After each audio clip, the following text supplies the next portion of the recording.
Bonjour à tous, Chodesh Tov, très bon mois de Iyar, le mois de la réussite, le mois de la guérison, et on commence aujourd'hui le 4e chapitre de Tanya. Jusqu'à présent, ce qu'on a vu, chers amis, c'était un récapitule des premiers chapitres. On a appris quelle est l'importance de l'âme divine, Nefesh Elokit. Elle a 10 forces pour s'exprimer sur terre, 3 forces, on va dire, cérébrales, et les 7 forces sentimentales. 2 composantes. Ça, c'est ce qu'on a vu dans le 3e chapitre en long et en large. Néanmoins, ce qu'on va voir aujourd'hui, ce qu'on va voir maintenant, c'est que chacun a besoin d'avoir certains moyens pour s'exprimer. L'humain, par définition, doit s'exprimer.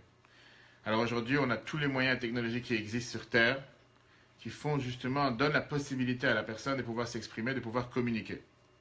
Le problème se pose quand tu parles de la communication de l'âme. Un portable, c'est pour communiquer le cœur.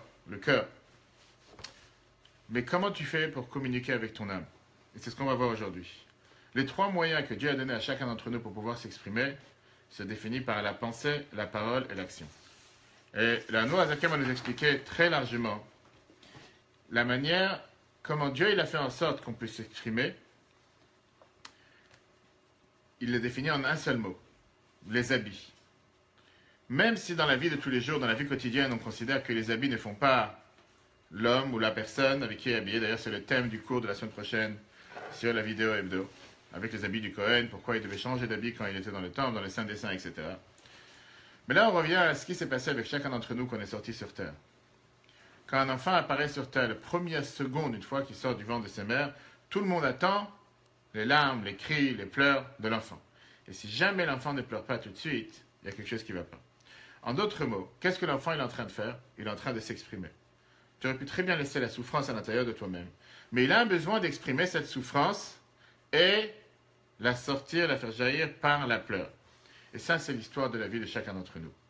Chacun sur Terre a un devoir et un besoin particulier de s'exprimer.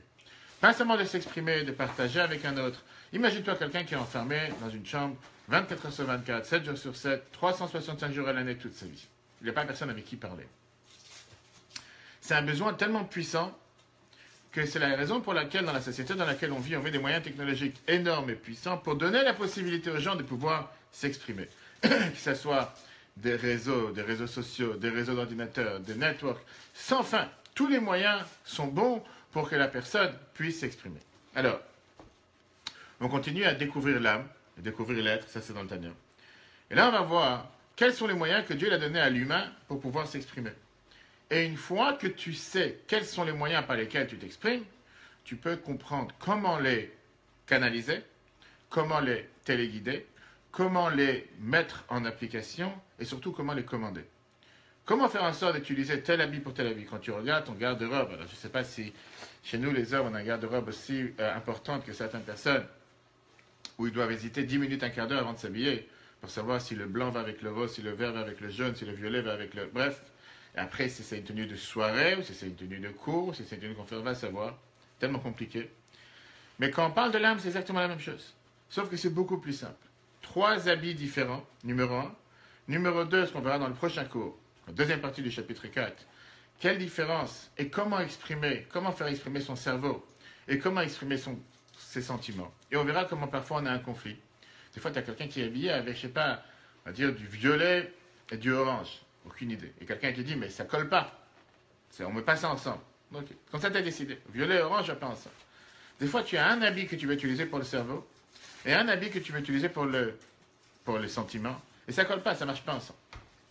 Et après, enfin, un 3e chapitre, un 3e paragraphe, 3e moitié, 3e fin du chapitre, on verra qu'est-ce que ça veut dire l'amour et la crainte de Dieu. Quel est le moteur qui fait en sorte de nous donner la possibilité de pouvoir faire ce que Dieu demande de nous. Par quel moyen? Comment je réussis à vouloir faire ou parfois, malheureusement, je ne fais pas? On a dit tout à l'heure que pour pouvoir d'abord comprendre quels sont les éléments et quels sont les habits que Dieu m'a donnés pour pouvoir m'exprimer, avant de rentrer dans les détails, il faut d'abord comprendre qu'il y a 2 types d'habits. Il y a un habit extérieur et il y a un habit intérieur. Si je définis les 2 habits, ou plutôt l'habit qui est fait pour l'extérieur et l'habit qui est fait pour l'intérieur, je peux différencier entre le cerveau, l'intellect et les émotions, qui sont les sentiments. en réalité, ces deux-là, un représente l'intérieur, l'autre représente l'extérieur. Le cerveau n'est pas fait pour l'extérieur. J'internalise, je réfléchis, c'est à l'intérieur de moi. J'exprime ce que j'ai compris par mes sentiments, que par définition, les sentiments sont vers l'extérieur. Parce que tu ne peux pas avoir des sentiments intérieurs. Des sentiments intérieurs, ça ne veut rien dire. Si je dis j'aime telle personne, c'est un sentiment, mais tu fais rien pour l'aimer, ce sentiment n'a aucune valeur. Par contre, dans la tête, dans le cerveau, j'ai internalisé, j'ai compris telle chose, c'est pas forcément pour l'autre, c'est moi qui ai compris, c'est pour moi. Donc par définition, quand on parle de l'intellect et des émotions, c'est là qu'on voit la différence entre intérieur et extérieur. De l'autre côté, on va rentrer dans les détails. Tu peux avoir dans les sentiments même, des sentiments qui expriment ton ressenti vers l'autre, et des sentiments qui expriment ton ressenti vers soi. Tu peux avoir un moyen d'avoir un habit qui te fait comprendre quelque chose par rapport à l'autre, et un habit qui te fait comprendre quelque chose par rapport à toi. Commençons d'abord, première question, une question toute simple, que chacun de nous passe dans la vie de tous les jours. Disons que quelqu'un il a un sentiment qui explose de joie. Il a entendu de très très bonnes nouvelles, je vais me marier, je vais avoir un enfant. De quelle manière il exprime sa joie, et de quelle manière il fait jaillir cette joie vers l'extérieur. Parce qu'être joyeux à l'intérieur, mais avoir une tête de quelqu'un qui a l'air misérable plus qu'autre chose, tu ne peux pas vraiment dire qu'il est joyeux. Il y a quelque chose qui ne va pas. C'est comme quelqu'un qui est assis à un mariage, il fait la tête. Qu'est-ce qu'il est en train de faire la tête? Il va dans un cimetière. Tu es assis au mariage, forcément, tu es là joyeux. Alors, tu ne peux pas dire je suis joyeux dans mon cœur. T'inquiète pas, dans mon cœur, je suis très joyeux. Prends pas la tête. Si tu es joyeux, tu dois exprimer cette joie. Il y en a qui vont te dire danse, chanson, s'éclater de rire, avoir un très beau visage, dire je suis joyeux, exprimer des mots joyeux, donner aux autres, faire partager avec des autres, faire savoir à tout le monde. C'est comme ça un moyen d'exprimer sa joie. Prenons la question contraire. Quelqu'un qui ressent une peine profonde, une grande souffrance. De quelle manière il peut exprimer sa souffrance, sa peine et la faire sortir vers l'extérieur? Et ça aussi, tu as plusieurs moyens. Tu as un soupir, pleure, quelqu'un qui a un visage tendu, quelqu'un qui ne veut pas agir, qui presque tombe dans la déprime, ou quelqu'un qui agit négativement, quelqu'un qui crie, quelqu'un qui va se taire, qui ne veut pas parler, quelqu'un qui se renferme sur soi-même, ou quelqu'un qui peut être brutal. Et ce n'est pas forcément qu'il est méchant avec les autres, mais c'est sa manière d'exprimer sa colère, sa peine, sa souffrance, etc. Ça, ce sont par exemple deux types de moyens d'exprimer quoi? Les sentiments. Regardons maintenant la même chose avec le cerveau. La même question. Quand tu comprends quelque chose avec ton cerveau, tu as compris comment fonctionne tel logiciel, tu as compris comment fonctionne telle machine, tu as compris comment fonctionne tel produit. Comment tu le partages avec quelqu'un d'autre? Plusieurs moyens. Tu expliques ce que tu as compris, comme dans un cours. Tu écris ce que tu as compris. Tu mets en application ce que tu as compris. Tu fais un dessin. J'ai eu, je ne vais pas dire la chance, malheureusement, quand je visite les hôpitaux et les malades, que ce soit ici en Israël, que ce soit les soldats gravement blessés, ou que ce soit ici des personnes qui ont eu des grands accidents de voiture, ou qui ont perdu leur motricité, ou des gens que tu veux leur faire exprimer qu'est-ce qu'ils ressentent, un des moyens de leur donner cette capacité, cette possibilité, c'est de faire un dessin. Et à travers le dessin, des fois tu te dis, mais quel rapport? À travers le dessin, les gens des fois peuvent s'exprimer beaucoup plus facilement, ou beaucoup plus, je dis librement, alors que ça n'a rien à voir, ils n'ont jamais été des peintres sur terre. Ils prennent le crayon, écris-moi ce que tu penses, qu'est-ce que tu regardes, et comme ça les gens ils déchiffrent qu'est-ce qu'ils ont dans leur sentiment. Donc si je fais une conclusion de quels sont les moyens extérieurs que la personne a là pour pouvoir s'exprimer, deux grandes étapes. Il y a la parole et il y a l'action. Je peux m'exprimer avec mes sentiments et je peux m'exprimer avec mes actions. Mais tout ce qu'on vient de dire, on peut le réunir en une seule catégorie, qui est quelle catégorie?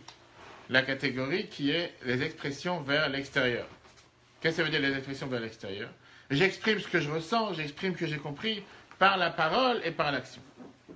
La question, elle est, comment j'internalise? Comment moi, je peux exprimer ce que je ressens à l'intérieur de moi-même? Et c'est vrai, comme on l'a dit tout à l'heure, tu ne peux pas exprimer pour toi-même dans une chambre la joie ou la peine. Viens le Tanya et t'explique que c'est faux. On a aussi le ressenti interne pour soi-même, de peine, de souffrance, de joie. Et ça, c'est le premier des trois qui est la pensée. La pensée, c'est un objet, on va dire. C'est quelque chose d'énormément puissant.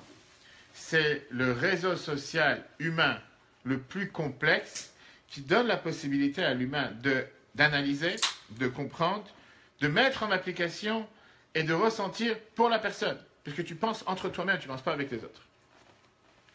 C'est ce qui fait mettre, je veux dire, en ordre tes pensées, comprendre, analyser, mettre en application, essayer de prendre du recul après que quelque chose s'est passé, bien comme mal, et à ce moment-là réfléchir, ce qui va peut-être faire passer les détails vers les sentiments et ce qui va engendrer le reste des sentiments. Mais ça doit forcément passer par le cerveau ou non. Des fois, quelqu'un il a un accident de voiture, tout d'un coup, comme plein de fois je coule, tu vois quelqu'un, tout d'un coup vient de passer un accident. Je vois les personnes, ils sortent de la voiture et commencent à pleurer. Pas forcément il a compris ce qui s'est passé. Il est bouleversé de ce qui s'est passé, même s'il n'a rien eu. Il n'y a que la voiture, il y a un pare-choc, quelque chose qui a été touché, rien de grave. Mais la personne elle est bouleversée parce que c'est un choc. Pas forcément que c'est passé par la pensée. Maintenant, je me mets en mode de commencer à pleurer. C'est pas forcément que c'est passé de cette manière. Sauf que la Moazakani va t'expliquer que la pensée, c'est d'abord un moyen pour pouvoir exprimer l'intelligence, vous voyez, on a dit tout à l'heure l'intellect, et un moyen pour pouvoir exprimer les sentiments. Prenons par rapport à l'intellect. La pensée, ça donne la possibilité à quelqu'un d'exprimer ses idées, d'exprimer ce qu'il ressent. Par exemple, on a vu dans le 3e chapitre que quelqu'un, il a chaque fois un... Ça te donne par la pensée de pouvoir réfléchir. Comment agir, quoi faire, quoi parler, quoi dire. Si tu as une idée dans la tête, avec l'intellect, tu développes cette idée, comme on a vu la dernière fois. La pensée, c'est elle qui est le pont entre cette idée qui est venue, l'intellect, l'intelligence, jusqu'à la développer. La pensée, c'est ce qui fait véhiculer la chose l'un vers l'autre. Le sentiment. Quand tu penses à quelque chose, ça automatiquement réveille en toi des sentiments vers cette chose. Et ça donne la possibilité à la personne de pouvoir combattre, de pouvoir se protéger. Par exemple, parfois tu as quelqu'un qui se promène avec une peine profonde, interne, sans être au courant. Mais le jour où il repense à cette peine, ou le jour où il commence à se rappeler de ce qui s'est passé, tout d'un coup la peine rejaillit alors qu'elle était totalement renfermée à l'intérieur. Jusqu'à présent, il n'en pensait même pas. Mais la peine commence à rejaillir. C'est ce qu'on appelle, elle vient de la sous-conscience vers la conscience. Et tout d'un coup, c'est comme si ça vient de se passer. Alors que c'est quelque chose qui s'est passé il y a 6 mois, c'est quelque chose qui s'est passé il y a 1 an, voire il y a 10 ans. On vient de passer, pour certains liens, Shoah, Yom HaZikaron, des gens qui te racontent des histoires qui sont passées il y a 70 ans, que leurs parents leur ont raconté, mais qui se rappellent le mode, comment leurs parents se trouvaient au moment où ils ont raconté cette histoire, même si aujourd'hui, ils n'ont pas pensé à ça hier, et ils ne penseront pas à ça demain. Mais le fait d'en parler, automatiquement, ça s'exprime, et automatiquement. Donc cette pensée fait passer le pont de l'intellect jusqu'au sentiment, et pareil le retour, à le retour. Si on fait la synthèse de ce qu'on vient de voir, on a 3 moyens de pouvoir s'exprimer. Pensée, parole et action. Vers l'extérieur, vers l'intérieur. Et là, ça va se compliquer. Parce que beaucoup de gens se disent que les moyens, de s'exprimer font partie de la personne lui-même. Viens le Tanya et t'explique. Comme qu'en réalité, aussi importants qu'ils peuvent être, ces moyens de s'exprimer ne reflètent en aucun cas la personne. C'est juste un moyen de s'exprimer. Ce n'est pas la personne lui-même. Ce n'est pas une partie de l'âme lui-même. Et ce n'est même pas l'intellect ou les émotions de la personne. Ils expriment ce que l'intellect et les émotions ressentent, mais ce ne sont pas la personne lui-même. On va voir qu'est-ce que ça veut dire par rapport à l'extérieur et par rapport à l'intérieur. Bien sûr qu'une fois que j'ai compris quelque chose, une fois que j'ai internalisé quelque chose, une fois que je suis arrivé à la conclusion d'une certaine chose, je peux l'exprimer avec la parole et je peux l'exprimer dans l'action. C'est difficile à comprendre comment ça se passe dans la pensée. Parce que la pensée, en général, elle ne s'exprime pas. Elle s'exprime par la parole, donc c'est la parole qui s'exprime, c'est pas la pensée. La pensée reste interne. En règle générale, les gens ont tendance à dire que la pensée, c'est une partie de moi-même. C'est une partie de mon intellect, une partie de mes sentiments, et ils ne font pas forcément une différence entre la pensée, l'intellect et les sentiments. Et quand on rentre dans le profond du sujet qu'on va tout de suite faire, on va voir qu'en réalité, la pensée n'est aucunement partie prenante, ni de l'intellect, ni des sentiments. Elle est totalement déconnectée pour 2 raisons. D'abord, l'intellect et les sentiments, ils étaient là avant la pensée.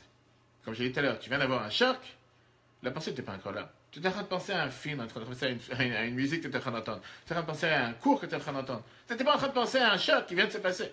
Donc le sentiment ou l'intellect s'est passé avant la pensée. Tu n'as pas forcément pensé à ça. Par exemple, une peine, l'amour, la joie. Ils existent même avant que tu penses à ces choses-là. L'intellect, réfléchir à ces choses-là, le moyen de réfléchir existe même avant d'y penser, à ce que tu vas penser. Tu te prépares au mariage ce soir. C'est pas parce qu'il y a un mariage que tout d'un coup tu as découvert que tu as la capacité de pouvoir réfléchir qu'il y a un mariage ce soir et qu'est-ce que tu dois faire et comment tu dois faire. Ça existe beaucoup avant, sauf que tu ne l'as pas utilisé pour cette fonction maintenant. Deuxièmement, quand on parle de la parole et l'action, à plus forte raison. La parole a existé avant que je pense, pendant que je dors, j'ai aussi la fonction parole. J'ai aussi la fonction action. Sauf que maintenant elle est en mode veille, mais elle existe. Et là vient la complication de la pensée.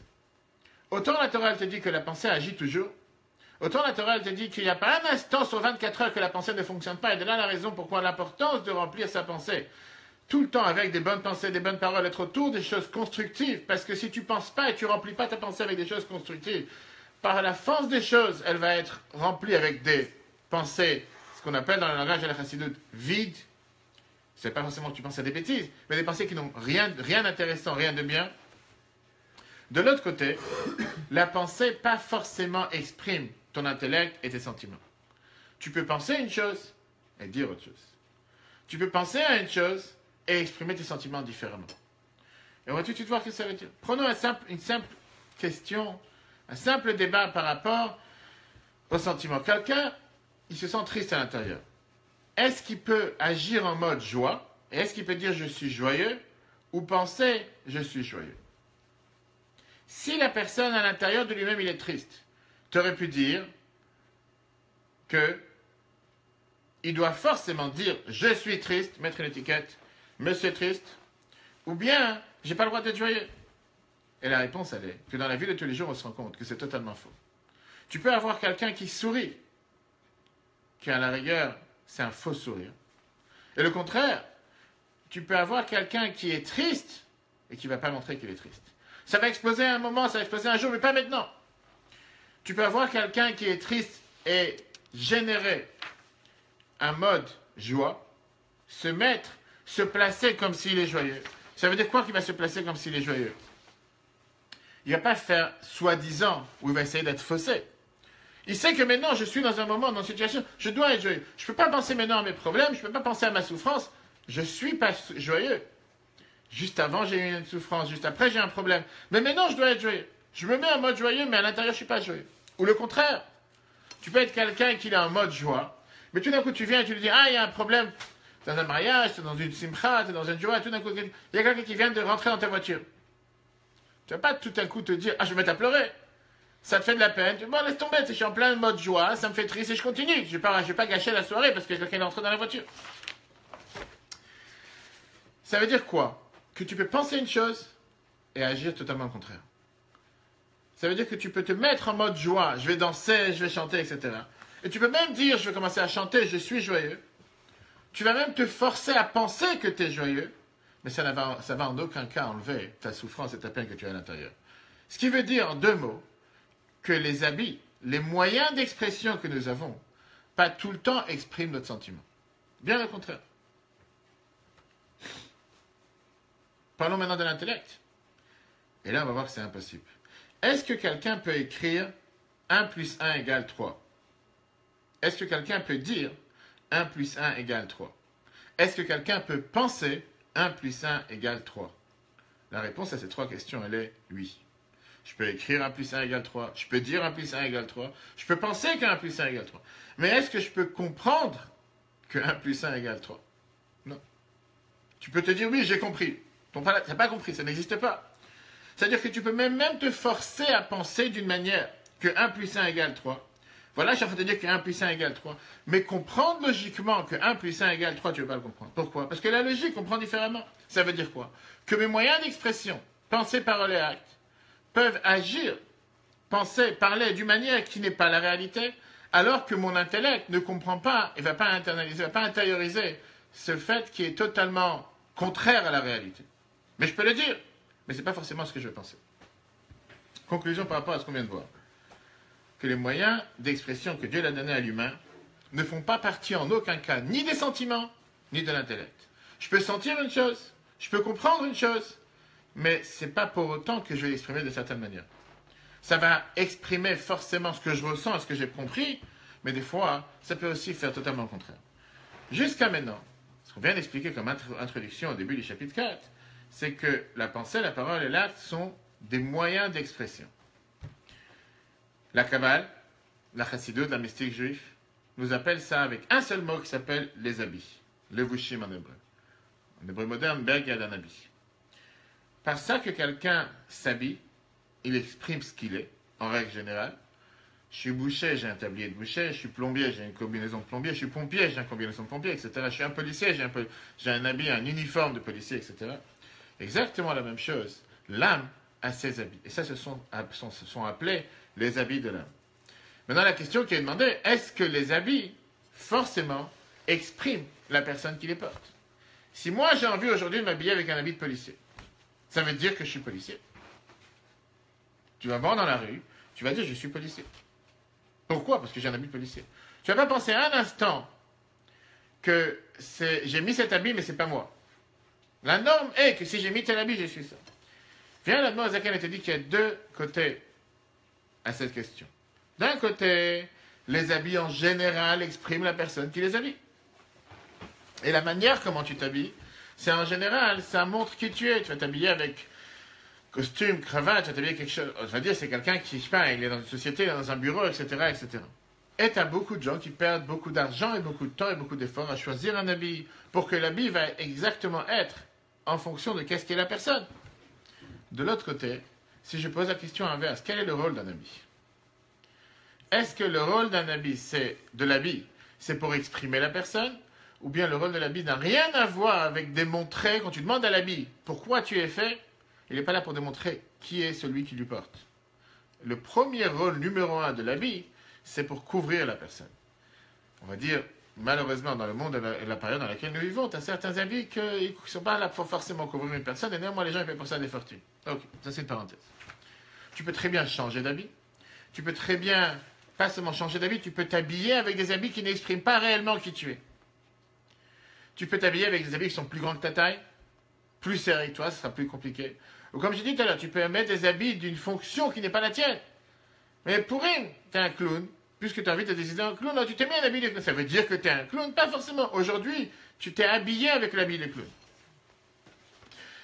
Avec cette définition précise, on sait que la Kabbale est énormément précise, avec cette définition précise que la Kabbale t'exprime, pour te dire que les moyens d'expression de l'humain sont appelés des habits, c'est pas par hasard que la Chassidut t'appelle ça en habit et pas autre chose. De la même manière que les habits matériels, quelqu'un il s'habille avec un costume, il s'habille avec une chemise, il s'habille avec n'importe quelle autre chose. C'est l'habit avec lequel il tourne, mais de l'autre côté, ça ne fait pas partie de lui-même. Pas forcément ça exprime qui il est. Pareil, les habits spirituels qui sont les habits de l'âme. D'un côté, j'utilise ces habits pour m'exprimer, pour être qui je suis partout, pour tous. Mais de l'autre côté, ça ne reflète en aucun cas ma personnalité. Ça, c'est point numéro 1. Donc les habits ne font pas partie de l'humain, de l'être humain. Homme, femme confondus. Là vient le deuxième point qui se complique. Puisque c'est un habit, par définition, j'ai la possibilité de les mettre, et j'ai aussi la possibilité de me déshabiller. Qu'est-ce que ça veut dire me déshabiller? La même manière que matériellement parlant, un habit n'est pas avec moi 24 heures sur 24, je peux le changer à 5 instants et je peux rester sans habit. Exactement la même chose quand on parle spirituellement. Je peux facilement changer mes habits, voire ne pas utiliser d'habits. Qu'est-ce que ça veut dire spirituellement ne pas utiliser d'habits? On a dit tout à l'heure que les habits de l'âme, c'est pensée, parole et acte. Je peux ne pas agir. Je peux ne pas parler. Comme le roi Salomon il dit dans Shir HaShirim, il y a un moment pour parler, un moment pour se taire. Penser, je ne peux pas dire je ne peux pas penser. Mais je peux très bien changer ma pensée vers une autre pensée. Alors c'est vrai que c'est difficile de changer ce que j'ai compris et ce que j'ai ressenti. Mais les habits pour les exprimer, je peux ne pas les utiliser. Je peux décider de ne pas m'exprimer. Et je peux décider de changer les habits, tout court. Plein de fois, tu as un couple, mari, femme, quelqu'un qui rentre à la maison, il est énervé, il a passé une mauvaise journée et tu essaies de développer un dialogue, tu essaies de développer une conversation. Pas maintenant. Je ne suis pas en humeur parler, communiquer. Qu'est-ce que ça veut dire? Je ne suis pas en mode habillé. Je préfère pour l'instant être sans habit. Regardons maintenant le premier paragraphe dans le texte. Et là, la mot Azaken te définit exactement quels sont les 3 habits de l'âme Et il t'explique en détail qu'est-ce que fait l'âme divine. Après, on verra qu'est-ce que fait l'âme animale, le corps. Qu'est-ce que fait l'âme divine avec ces trois habits? Péridalet. Ve'od. Yesh, lechol nefesh elokit shak, âme divine, ashlocha levishim, trois types d'habits. Moyens d'expression. Shem qui sont Machashava, la pensée, Dibour, la parole, le maaseh, l'action, Shel Tayag, Mitzvot Torah. Pensée, parole et action de les 613 commandements de la Torah. Ça veut dire quoi? Shadam, mais quand même maaseh, quand l'homme, il accomplit avec ses actions, Kol Mitzvot Maasiot, n'importe quelle mitzvot concrète, positive. Ou Bedibour, par exemple, donner la tzaka. Bedibour avec la parole. Ou Oseg, Beferush, Kol Tayag, Mitzvot Torah, Vilchoten, il est en train d'apprendre les lois des 613 commandements. Et les différentes manières de comment faire la tzedaka. Ou Marshava est dans la pensée. Ou Masig, il comprend. Kol Machef, Shalol et Asig, tout ce qu'il peut comprendre. Mais par la Torah, dans les 4 manières comment la Torah elle est expliquée. Arrête, la conclusion elle est, chez Klalut, Taya, que la généralité des 613 forces, vrai nafsho, les membres de son corps, de son âme, le bashim sont habillés, Betayak, Mitzvot Torah, avec les 613 Mitzvot de la Torah. À partir du moment qu'il a pensé comment le faire, qu'il a parlé comment le faire, et qu'il a agi, automatiquement ça veut dire que les habits de son âme sont utilisés pour pouvoir mettre ça en application. Très belle histoire qui est connue, qui est racontée, comme quoi les habits, c'est pas ceux qui tout le temps expriment la personne. On dit qu'il y avait la personne la plus comique du monde, que des milliers de personnes venaient voir ces pièces de théâtre, ces débordements, ces blagues à longueur de journée, sans citer de nom de grandes personnalités juives aujourd'hui connues dans le monde entier. Mais une fois, il y avait un psychologue qui était dans sa pièce de théâtre. Et il s'est dit, tiens, cette pièce peut certainement aider mes patients. Ils vont venir ici, ils vont s'éclater de rire pendant 1 heure ou 2, ça va leur sortir de leur dépression, etc. Et donc, il a commencé à envoyer plusieurs patients qui sont venus le voir, on les en va voir. Il y a telle pièce de théâtre, de tel blagueur, de tel, comment on appelle ça, de tel humoriste. Et automatiquement, il a vu que ça réussit. Les gens, ils reviennent, ils sont revenus contents, ça leur a fait oublier leur détresse, leur souffrance, etc. Et les gens, ils commençaient à revenir joyeux. Un jour, un patient rentre chez ce psychologue. Et c'est quelqu'un qui avait vraiment l'air dépressif. Vraiment quelqu'un qui est vraiment le plus déprimant possible. Le psychologue commence à parler avec lui. Et il dit que le seul moyen pour toi de t'en sortir, c'est d'aller voir cet humoriste ce soir en urgence, 3 heures. Et là, la personne lui dit, ça ne m'aidera pas. Il dit, pourquoi ça ne t'aidera pas? Et il dit, comment pouvez-vous dire une chose pareille? Moi, j'ai envoyé tellement de patients voir cet humoriste. Et ça a aidé énormément. Il lui a dit, c'est moi l'humoriste. Tu rigoles, mais c'est sérieux. Tu rigoles, mais c'est sérieux. C'est-à-dire que la personne a exprimé ses paroles, ses actions, peut-être sa pensée, pour faire rire tout le monde. Mais lui, en aucun cas, c'était quelqu'un qui rigolait à l'intérieur de lui-même. Lui, à l'intérieur, il était très triste. Et lui, à l'intérieur, il était totalement perdu. Et ça, c'est ce qu'on vient d'expliquer. Qui veut dire, comme quoi, tu peux des fois avoir un moyen de t'exprimer qui pas forcément reflète la personne. On voit avec les élections, avec tout ce qui se passe, combien de fois des gens disent des choses que tu dis, mais c'est impossible que tu penses que tu es en train de dire. Alors que hier, tu as dit tout le contraire. Oui, mais la force des choses fait qu'aujourd'hui, on doit faire les choses différemment. Alors, c'est parce que tu penses. Tu veux ou te mettre ensemble avec tout le monde, ou tu veux te faire effacer par la masse, dire, puisque tout le monde le fait, tout le monde le dit, je dois le dire. Mais est-ce que c'est ce que tu ressens maintenant? Est-ce que c'est ce que tu voudrais faire? Non, mais puisque tout le monde le fait, il faut le faire. Maintenant qu'on a exprimé les habits de l'âme, il faut se rappeler que quand on commence à faire la définition entre les habits de l'âme divine et le corps, on rentre ici dans 2 catégories générales. Quels sont les moyens d'expression de l'âme divine? Pensée, parole et acte. Pourquoi faire? Pour s'attacher avec Dieu. Le seul but que la Neshama est là, c'est quoi? Pourquoi elle a ses habits? Pour s'attacher avec Dieu.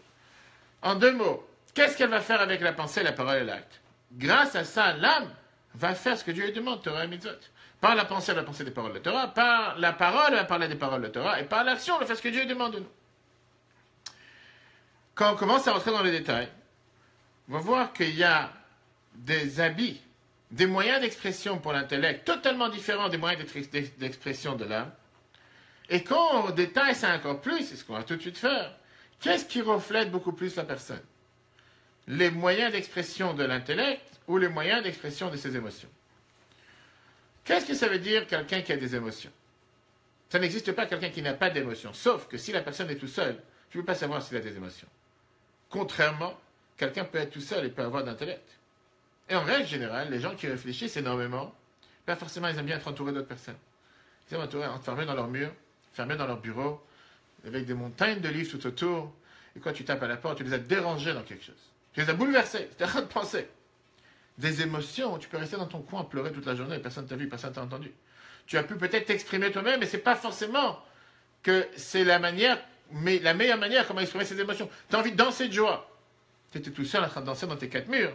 Tu peux danser. Mais ce n'est pas vraiment la manière comment tu vas exprimer tes émotions. Les émotions en général, d'après ce que la Mozakin t'explique, c'est une panoplie de moyens, de relations que nous avons pour s'exprimer envers l'autrui, envers la société. Ou j'aime l'autre, ou j'aime pas l'autre. C'est pour ça que la Torah n'arrête pas de dire que l'être humain est forcément sociable. Pas confondre avec socialiste. Sociable qui veut dire qu'il ne peut pas vivre sans. La Torah considère que Abraham, quand il était malade, Dieu a fait sortir le soleil de son enveloppe parce qu'il ne voulait pas que les invités les dérangent. Abraham était énormément peiné du fait qu'il n'y a personne dans la rue. Il n'y a pas quelqu'un d'autre. Il avait ce sentiment d'amour et de bonté envers l'autre. Il avait besoin des autres pour pouvoir leur donner. Et s'il n'y a pas quelqu'un en face pour pouvoir lui donner, il a été peiné. Adam, premier être, il aurait pu très bien faire la vie sur terre. Sans femme, sans personne. Il avait tout ce qu'il voulait sur terre. Mais il se sentait totalement vide. Il n'y a pas quelqu'un avec qui partager sa vie. Il n'y a pas quelqu'un avec qui parler. Il y avait des animaux. Il aurait pu très bien, il savait parler avec les animaux. Il aurait pu très bien parler avec les animaux. Mais il s'est senti tellement vide, il a dit à Dieu, pourquoi moi différent d'eux? Pourquoi tout le monde t'a créé avec des pères? Tout en deux, tout en double. Et moi je suis tout seul. Il s'est senti comme si, mais qu'est-ce que je fais sur terre? De l'autre côté, si tu parles de l'intellect, il faut comprendre quelque chose. Pas forcément qu'il faut être en contact avec l'autre. Et en règle générale, parfois et plein de fois, la société, l'entourage dérange. Pour pouvoir se concentrer, tu as besoin des fois de te déconnecter de la société, te déconnecter de l'entourage. Et c'est une des raisons pourquoi beaucoup de savants, beaucoup de sages s'isolent pour pouvoir comprendre ce qu'ils font. Si je te demande maintenant quel est l'habit qui exprime le plus l'intellect, quel est l'habit qui exprime le plus les émotions? Puisque l'intellect, c'est la personne avec soi-même, on peut dire que la pensée, c'est ce qui exprime, c'est l'habit le plus adapté pour l'intellect. Parce que c'est un moyen de s'exprimer à l'intérieur. De l'autre côté, quand on parle des émotions qui sont forcément extérieures, on peut dire que le meilleur moyen ou l'habit le plus adapté aux émotions, c'est la parole et l'action, parce qu'ils expriment qu'est-ce que je ressens envers la société. Mais puisque pour l'âme divine, ces 3 habits, parole, pensée, parole et action, sont là pour s'attacher à Dieu, donc on peut dire que l'intellect, elle est là pour utiliser essentiellement quand tu apprends la Torah. Le sentiment, c'est surtout pour parler quand tu vas faire les mitzvot, quand tu vas parler des mitzvot. Parce que le sentiment, c'est ce qui pousse la personne à faire les choses de manière concrète. Et ça, c'est ce que l'Admor Zaken nous dit dans le paragraphe suivant. Oui, et pour ça, il y a des détails. Oui, pratout. Quand je rentre dans les détails, quelle partie de l'âme j'utilise avec la pensée, la parole et l'action? J'ai dit comme ça. Prinat, Chochma, Binadat, Shebenaf, quand je parle de l'intellect, l'intelligence et la connaissance qu'il y a dans mon âme. Eux, mais le Bachat, ils sont habillés, ils s'expriment. Ben, Sagat la Torah, avec la compréhension de la Torah, chez Oumasek, le paradoxe que je comprends dans les différentes manières de comprendre la Torah. Avec la manière et la possibilité, comment mon âme peut comprendre dans les mondes d'en haut. Parce que chacun, il a une possibilité de comprendre différente. On n'est pas tous les mêmes. Pas chacun, tu peux avoir 10 personnes dans la même classe. Et chacun, il comprend différemment. C'est un habit propre à la personne. Par contre, quand on parle des sentiments, vers Midot, moi je parle maintenant des sentiments. Shein, Yira, Ve'ava, qui sont en règle générale, comme on verra plus tard à la fin du chapitre, l'amour et la crainte de Dieu, Ve'an Fehem et leurs dérivés, Ve'toldotéen et leur descendance. Mais le Bachat, il s'habille et il s'exprime. Comment? B'kiyum mitzvot, b'maaseh b'dibur. Quand je fais les mitzvot, avec la parole et l'action. Chez où? Que ça c'est en général, Talmud Torah, Shekeneged Kulam. Ça c'est en général l'étude de la Torah qui est plus important que tout. Maintenant qu'on a vu les différents habits que la personne a là, les différents moyens de s'exprimer pour l'âme et pour le corps, l'intellect et les sentiments. Et on vient de l'expliquer comme quoi les sentiments, c'est ce qui est le moteur, le motivateur pour faire en sorte que je fasse des mitzvot. De quel type de sentiments je parle? Et comme on l'a dit tout à l'heure, dans le 3e chapitre, et comme on va voir la prochaine fois, dans les sentiments, on a encore une fois une division de deux grandes catégories. L'amour et la crainte. Ce qu'on a vu la dernière fois dans le 3e chapitre, qui est la bonté et la rigueur. La Torah nous dit d'un côté, tu as le devoir d'aimer Dieu. De l'autre côté, la Torah te dit, tu dois craindre Dieu. Quelle est la meilleure manière de servir Dieu? Par crainte ou par amour? Crainte de quoi? Crainte de la punition? Ou bien crainte parce que je respecte? Je suis tellement en osmose, je suis tellement émerveillé de ce que Dieu a fait sur terre, par respect envers Dieu, pour ça je le crains. Ce qui est totalement différent avec ce qui est la crainte par punition. On va voir la prochaine fois que la Torah nous demande à chaque instant de mêler ces deux sentiments, puisque on a le devoir de faire les mitzvot. Et par le devoir de faire les mitzvot, on exprime notre amour et notre crainte envers Dieu. On va voir comment ces deux types de sentiments sont aussi appelés les ailes. Une aile pour voler, de la même manière qu'un oiseau, un pigeon, qui que ce soit qui vole, a besoin de deux ailes. Droite et gauche, les mitzvot ont besoin de deux sentiments différents. Droite et gauche, qui est droite représente la bonté, l'amour, et la crainte représente les mitzvot. Et on verra la prochaine fois, comme quoi l'amour, c'est l'aile, l'habit, le moyen de faire tous les mitzvot positifs. La crainte, c'est l'habit, le moyen de faire tous les mitzvot négatifs. Et ça, si Dieu veut, mercredi prochain, 12h30. Très bonne journée et à la semaine prochaine.